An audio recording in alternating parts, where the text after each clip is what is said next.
क्यों जी, क्या आज भी पेट खाली ही रहेगा? मैं कहती हूँ उठ जाइए, उठिए ना, जाइए, शायद कुछ अन्न का जुगाड़ हो जाए। काम बहुत ही कम है गायत्री। भगवान की वेद मंत्रों से अब कोई पूजा नहीं करवाता। वो सब मुझे नहीं पता। घर में अनाज का एक दाना भी नहीं है। कहीं से भी चावल आटे का प्रबंध कीजिए, समझे? वरना जंगल जाकर लकड़ियाँ काट कर बेचिए, उससे भी 2 पैसे की कमाई हो जाएगी, समझे आप? हाँ, वही जाता हूँ, वन में ही जाता हूँ। अब ये दुख नहीं होगा, नहीं होगा अब ये दुख, कभी नहीं। हाँ, वही जाइए। जब परिवार को खिला नहीं सकते तो शादी करके गृहस्थी क्यों बसाई? पूरा दिन बस पूजा पाठ लेकर बैठे रहते हैं और कुछ आता तो है नहीं।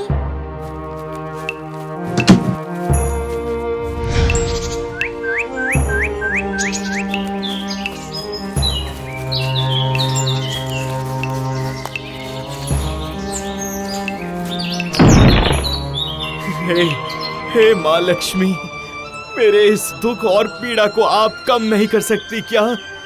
अगर मैं दुनिया में अकेला होता तो मैं अपने कष्ट को कम करने के लिए कभी भी नहीं कहता आपसे। आपने मुझे पत्नी दी है, संतान दिया है, पर उनका पेट पालने की कोई व्यवस्था नहीं की। मेरा आपके अलावा और कोई सहारा नहीं है माँ, तो फिर उनके पालन पोषण का कोई इंतजाम आप क्यों नहीं करती माँ? क्यों नहीं करती माँ? क्यों नहीं करती? आप ही कोई रास्ता दिखाइए मुझे, कोई रास्ता दिखाइए माँ, कोई रास्ता दिखाइए। बहुत परेशान हूँ मैं, बहुत परेशान हूँ। रास्ता दिखाइए माँ, रक्षा कीजिए।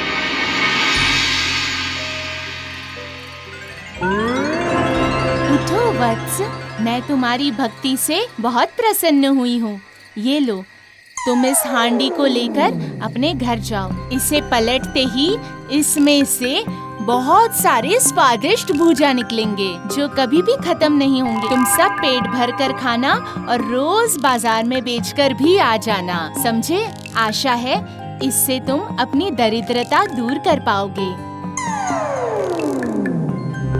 माँ, आपकी असीम कृपा है माँ, माँ।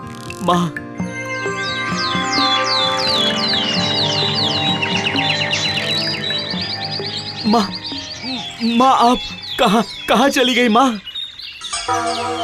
क्या मैं सपना देख रहा था माँ? नहीं, वो सपना नहीं हो सकता। ये तो वही माँ लक्ष्मी की दी हुई हांडी है।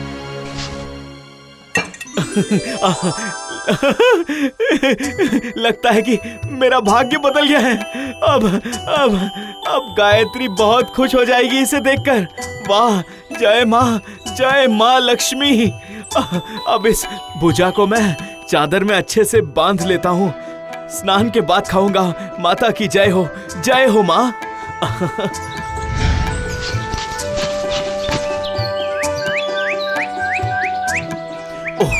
उफ, कितनी प्रचंड गर्मी है।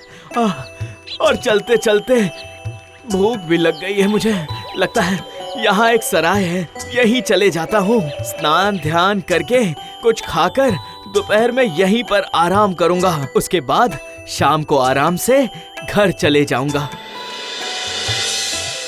कोई है क्या? कौन है?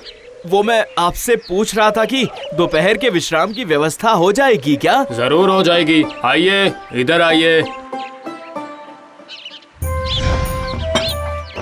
अरे वाह, बहुत ही अच्छी व्यवस्था है। इतना काफी है। मैं जल्दी स्नान करके ध्यान कर लेता हूँ। बहुत जोरों की भूख लगी है भाई। सुनो भाई, मैं स्नान करने जा रहा हूँ। मेरी हांडी यहीं है, जरा नजर रखना। ये ऐसी वैसी हांडी नहीं है। हाँ,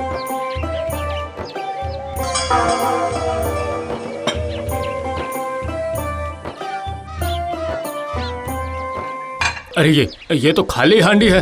पागल है क्या वो आदमी? एक तो खाली हांडी रख कर गया है, ऊपर से नजर रखने को भी कहा है। अरे वाह, ये तो जादुई हांडी है। जाकर मालती को दिखाता हूँ। मालती, ओ मालती। क्या हुआ जी? ये देखो हांडी।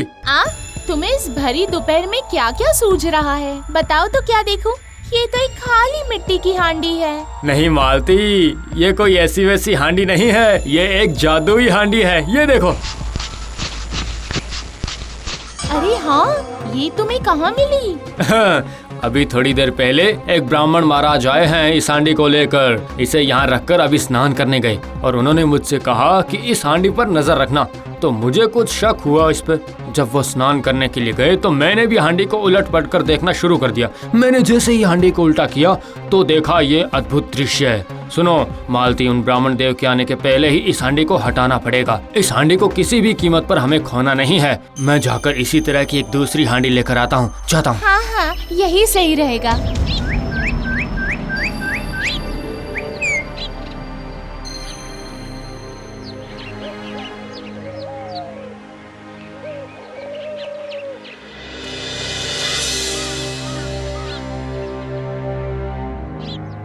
प्रणाम प्रणाम पंडित जी, कोई परेशानी तो नहीं हुई है ना?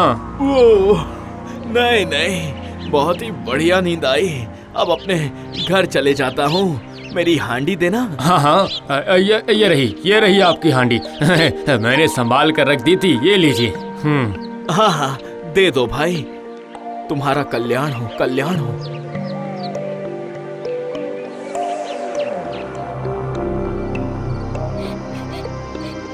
हे ऊपर वाले, मैंने उस वक्त गुस्से में पता नहीं क्या कुछ कह दिया उन्हें। मुझे नहीं कहना चाहिए था। हाय, कहाँ गए होंगे वो? क्या कर दिया मैंने?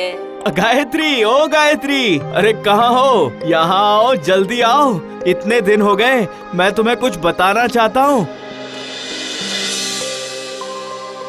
अभी आपको आने का वक्त मिला है क्या? और यहाँ आपकी फिक्र में मुझे नींद तक नहीं आ रही थी। कहाँ गए थे आप? अरे वो सब छोड़ो, देखो गायत्री, देखो मैं क्या लेकर आया हूँ। देखो, माँ लक्ष्मी ने अब जाकर हम पर दया की है। अब हमें कोई भी कष्ट कभी भी नहीं होगा। आप क्या कह रहे हैं? मुझे तो कुछ समझ में नहीं आ रहा। ये देखो। क्या है ये? ये तो एक मिट्टी की हांडी है। ये कोई ऐसी वैसी हांडी नहीं है गायत्री। माँ लक्ष्मी की कृपा से इस हांडी को उलटते ही इसमें से भुजा गिरने लगते हैं, और इतने स्वादिष्ट भुजा तो मैंने अपनी जिंदगी में कभी नहीं खाए।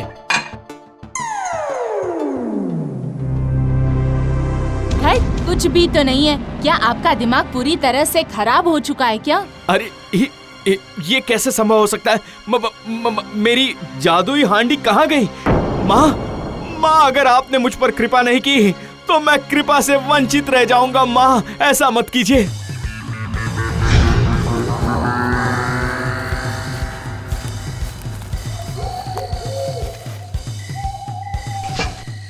माँ, दर्शन दीजिए। माँ, दर्शन दीजिए मुझसे नाराज मत रहिए। आपकी दी हुई वो जादुई हांडी कहाँ चली गई? माँ, अब मैं कैसे अपने बच्चों के लिए अन्न की व्यवस्था करूँगा? वत्स, तुमने सच्चे हृदय से मुझे बुलाया है, इसलिए मैं फिर से आ गई हूँ। ये लो हांडी, पर इस बार बहुत ही जतन करके रखना इस हांडी को।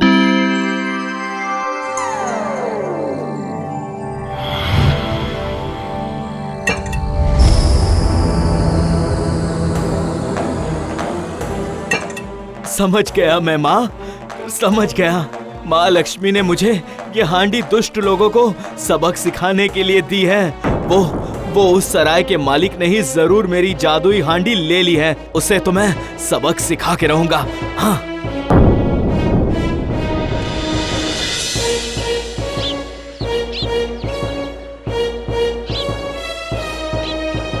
मैं आज फिर से आ गया बेटा। जरा स्नान ध्यान करके थोड़ा आराम करना चाहूंगा। ये लो, जरा मेरी हांडी रख दो। जरा संभाल कर रखना बेटा, जाते हुए ले जाऊंगा, ठीक है? आप बिल्कुल चिंता मत करिए पंडित जी, आप निश्चिंत होकर जाइए। स्नान और ध्यान करके थोड़ा आराम कर लीजिए। मैं आपकी हांडी को संभाल कर रखूंगा। हाँ।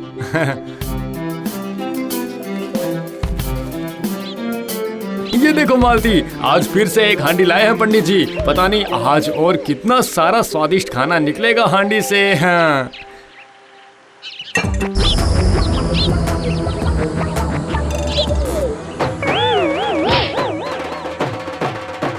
अरे बाप रे बाप, मुझे मत मारो, बाप रे मुझे मत मारो मुझे, लग रही है, लग रही है, अरे बाप रे, बाप रे।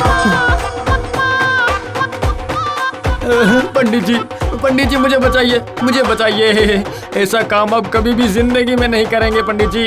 मैं अपनी नाक रगड़ता हूँ, कान पकड़ता हूँ, आपकी हांडी भी लौटा देता हूँ पंडित जी, आपकी हांडी लौटा देता हूँ। सुनो, अब लोगों को ठगने का ऐसा काम कभी नहीं करना, समझ गए ना?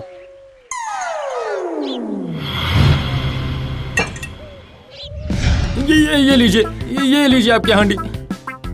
अब कभी भी ऐसी गलती नहीं होगी पंडित जी, अब कभी भी ऐसी गलती नहीं होगी। अरे वाह, सच में माता लक्ष्मी ने कृपा की है हम पर। जय माता लक्ष्मी, जय माता लक्ष्मी। सुनिए, इस हांडी को बहुत ही संभाल कर रखिए। ये स्वादिष्ट भुजा बेचकर हमें भी बहुत कुछ मिल जाएगा। अब हमें किसी चीज की कमी भी नहीं होगी। ऐसे स्वादिष्ट भुजा की ख्याति देश विदेश में फैलने लगी। भुजा बेचकर ब्राह्मण बहुत अधिक धनी हो गया और उस दैत्य वाली हांडी को ब्राह्मण ने अपने घर के दरवाजे के सामने टांग दिया। ब्राह्मण को किसी चोरी डकैती का डर नहीं था। वो दैत्य पूरी रात ब्राह्मण के घर की पहरेदारी करता था और सुबह होते ही वो फिर से हांडी के भीतर चला जाता। अब पूरे देश में ब्राह्मण के जैसा सुखी मनुष्य और दूसरा कोई नहीं।